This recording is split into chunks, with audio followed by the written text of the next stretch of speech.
People talk about flashbacks, okay?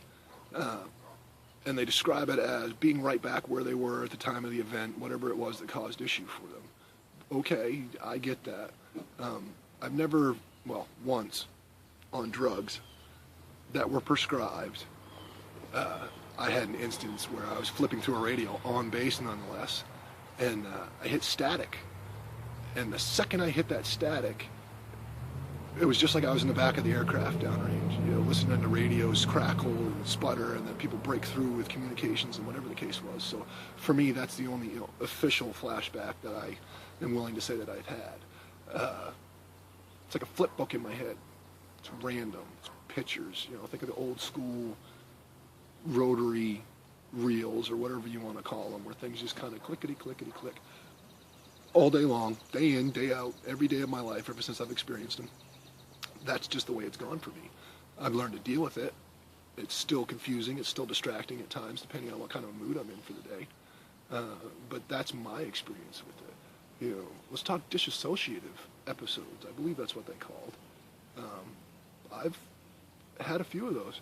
I spent about, 8 or 9 months where the soldier that I lost, that I knew, and it was the only American to ever come on my aircraft alive and go off dead.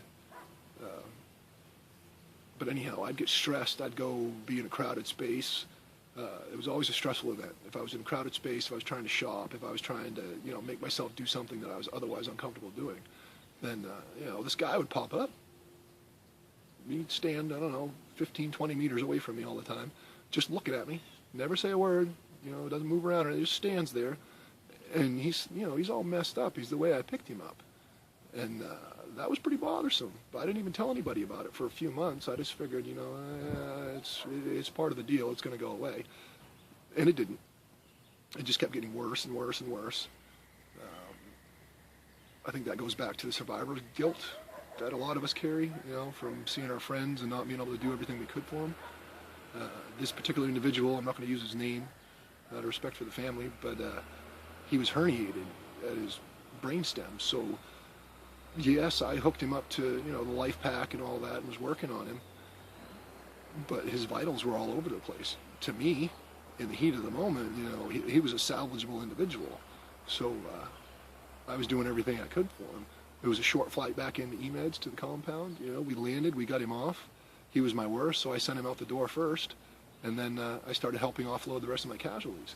As we do a lot as medics, if we don't have a follow-on mission and we brought in casualties, we'll generally go and do what we can to assist the medical teams that are, preparing these guys for surgery in that upper echelon of care, whatever it may be. So in true fashion, I went ahead and I went inside. Well, when I went in these doors, there's my buddy over in the corner, all stretched out on a rickshaw. Eyes open, he's staring at the ceiling, his arms are flopping off to the side. He was DRT, he was dead right there. And I lost my shit, for lack of a better word.